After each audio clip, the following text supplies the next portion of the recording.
Good morning. I'm Harley Schlanger from the LaRouche Organization with your daily video update for November 4th, 2022. It's Friday, so I'll be taking some questions, and I'll use the questions to provide some updates the way I usually try to do. Let's start with this question that came up from yesterday, the idea of a Russian peace offensive, including restating the commitment against the use of nuclear weapons, as well as confronting the British for their role in the Sevastopol attack and also the Nord Stream pipeline bombings. The Russians did put out this statement reaffirming the idea that nuclear war cannot be won and must never be fought. And they asked the other members of the Nuclear Five, particularly the United States, the United Kingdom, and France, to reaffirm that. So far, we've had no response from those three countries, although in the United States, it's clear, as well as the United Kingdom, that there's a buildup of war propaganda. And I just wrote an article on that, which will be posted on my blog page within the next 24 to 48 hours. But what happened yesterday was that the British ambassador to Moscow, Braunert, was presented with what the Russians described as a stern démarche. That is, they read her the Riot Act after presenting evidence of the British role in the attack on the Russian ships in Sevastopol harbor, and also evidence that the Russians have compiled of a British role in the Nord Stream pipeline bombing. Now, there's no official response reported yet from the United Kingdom. Initially, they said this is a bunch of false propaganda, which of course the British know a lot about that because they've been producing false propaganda for years, including Russiagate, including the weapons of mass destruction in Iraq, and on and on and on. So we'll see if they have a response to that.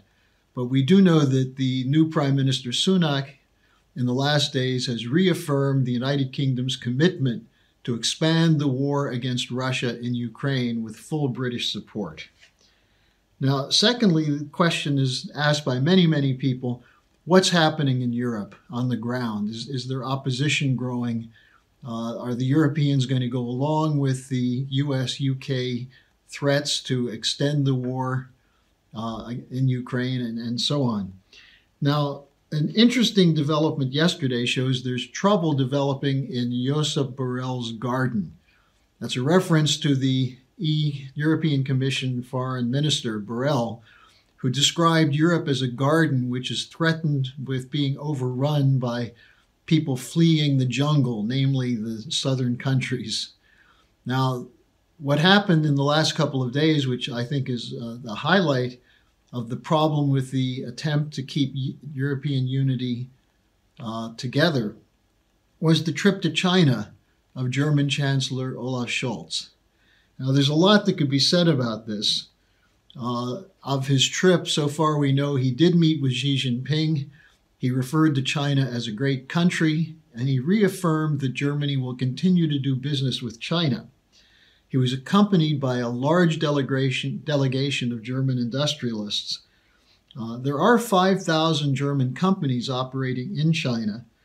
China is a major source of raw materials for German industry, as well as a market for German goods. In last year, 270,000 German automobiles were sold in China. But the European Union is pushing for a decoupling between European countries and China. Now, this would be devastating for Germany. You already have the collapse or the shutdown of whole sectors of German industry, a deindustrialization policy, resulting from the loss of cheap available energy. And the higher prices are threatening more shutdowns. You have the sanctions on trade with Russia. So in these circumstances, if you lose Russia and China, what will it mean for Germany? Well, Scholz appears to be unwilling to take that chance, at least at the moment. He defied members of his own cabinet in the Greens and the Free Democrats who were opposed to his trip. German Foreign Minister Baerbock who is essentially a hand puppet for Tony Blinken, issued some statements highly critical of China and Germany. She said Germany must not be put back in a position toward China of dependence as it was with Russia. Now, there's also anger at Scholz because he approved the Chinese company Costco purchasing one of the piers at the Hamburg port. And this is a big deal. It's the biggest port in Germany, and it's a very significant part of the Belt and Road Initiative coming through Germany on the way to the rest of Europe. So we'll see what happens with this, but there's a lot of confusion around it, a lot of anger from the Greens and others, but also growing sentiment among the industrialists of Germany that you cannot go along with these kinds of deindustrialization programs. Now, also on Europe, there's a question from several people, what's happening with the new Italian government?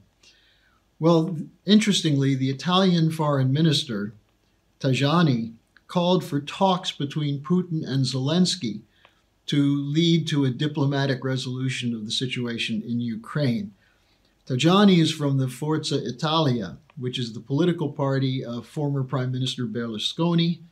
Berlusconi is known to be very close to Putin. He's opposed to the sanctions against Russia. He was involved in negotiating some of the terms to get Russian oil and gas into Italy.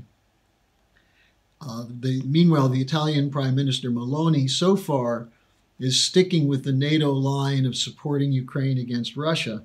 But we'll see what happens, especially as the economy of Italy continues to tumble.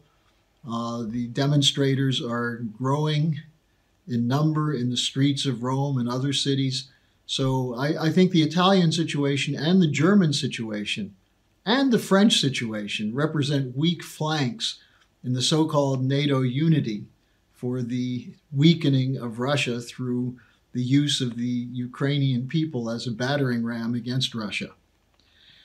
Now, then there's some questions on the U.S. midterm elections. Do you expect a red wave to occur?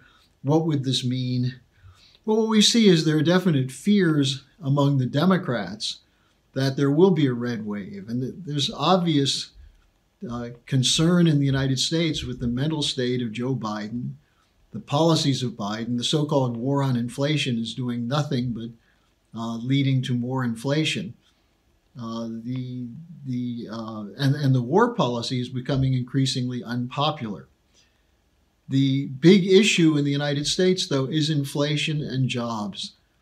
And the so-called uptick in the economy is not happening quick enough to affect the elections next Tuesday. But you can see the level of fear from comments by someone like Ben Hodges, the retired general who's the former commander of the U.S. Army in Europe, who lives in Germany now. Hodges told the BBC today that the Republicans are, quote, parroting Putin talking points, unquote, referring to House Minority Leader McCarthy, saying that the Republicans will not give a blank check to Biden for Ukraine. Now, McCarthy and several other Republicans, including Paul Gosar, Rand Paul, the senator from Kentucky, have indicated that they also don't want to see a blank check and they want negotiations. But so far, the majority of the Republican Party has voted with the entirety of the Democratic Party to support the war, to support the tens of billions of dollars going to who knows where, for what purpose. Hodges also, by the way, put forward the British talking points that the Russian army is in disarray, is weakened, is collapsing. And I think we'll find in the months ahead that the Russians are prepared for more fighting. And the question is, will NATO and the U.S. continue to facilitate that? Meanwhile, the Democratic Party is completely in lockstep with the war. It's become the war party. And the so-called progressives, who had styled themselves as anti-war people representatives, are showing themselves to be gutless cowards who take their marching orders from the military-industrial complex. Hodges cited support in the U.S. for funding the war. I don't know, he may be living in Germany, but his head's in cloud cuckoo land. As he said, there's no growing anti-war sentiment that he's aware of. Now, the next question. This is an interesting one. I've had several questions about the books behind me, the broader library as a whole, but the book that I post every day. I want to give people a sense of the depth of material available on the topics I'm talking about. But the fact that there's a book in my library doesn't mean I support what's in the book. That would be idiotic, because there's an important question of understanding what's being said on all sides on issues. For example, the books behind me on Wagner. Someone asked, does this mean you like Wagner? Wasn't Lyndon LaRouche a great opponent of Wagner's music? Well, I find Wagner's music terrible. I find the content of the operas despicable and racist and anti-Semitic. But more importantly, the character of Wagner was a vile anti-Semite, and Wagner was a puppet, a composer who was promoted by the oligarchs of Europe as part of the attack on the classical tradition of the Weimar classical period, of Schiller and Goethe in literature, but especially of Beethoven, Schubert, and others in music. Wagner said he's an opponent of the classical tradition. His specific target was Mendelssohn, and he wrote a paper on the influence of the Jew in music, which was an attack on Mendelssohn. But the fact that I have biographies of him indicates I'm trying to figure out what made the guy tick and who ran him, not that I'm somehow in love with him. So I think it's important that people realize that the political fight that has to be waged includes a fight for real education, of going in depth into ideas, reading original sources. If I have a book written by George Soros, it doesn't mean I'm a Soros lover. It means I want to know how the guy thinks to be more effective in countering the poison he's injected into politics and economics.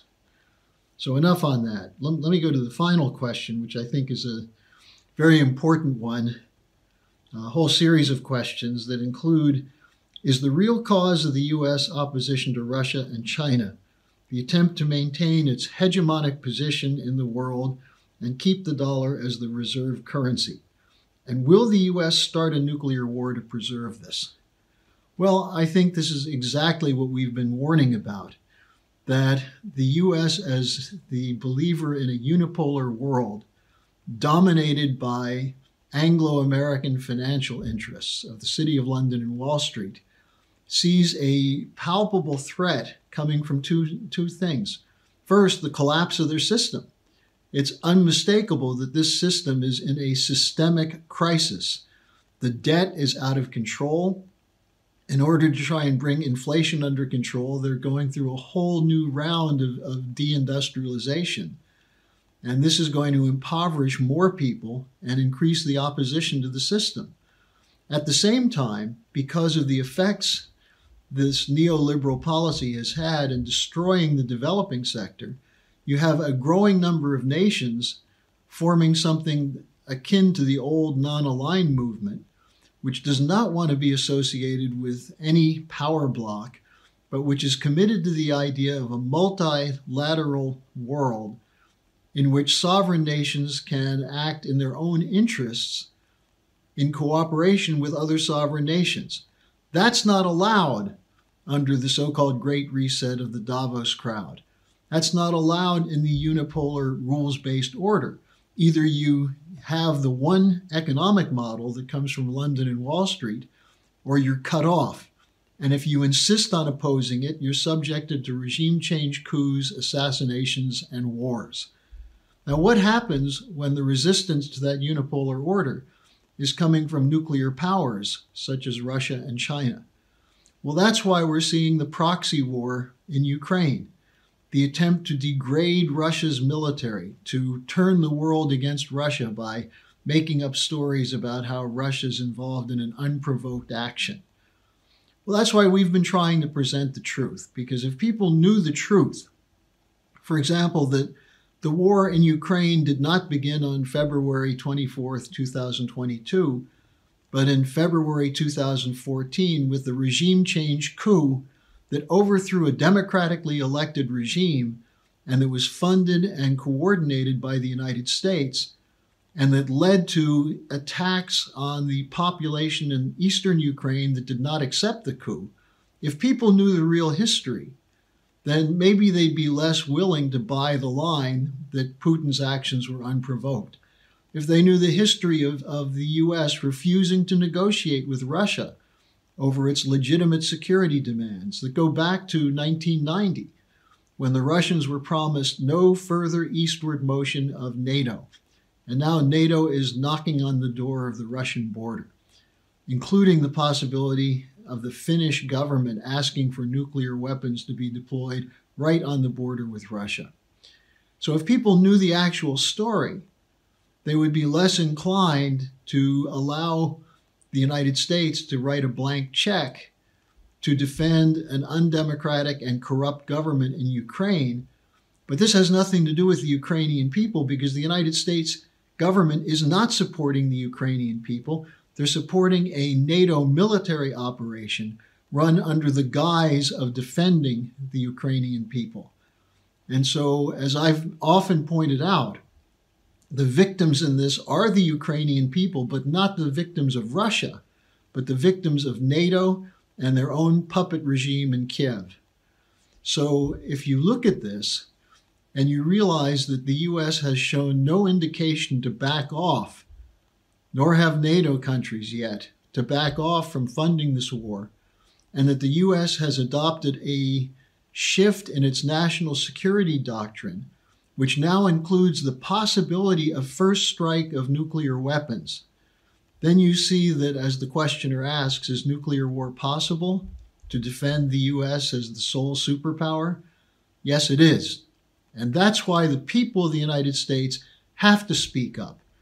Now, in that context, let me conclude by pointing out that tomorrow morning, on Saturday, at 11 a.m., there will be a press conference held under the topic, "A Nuclear War Cannot Be Won and Must Not Be Fought."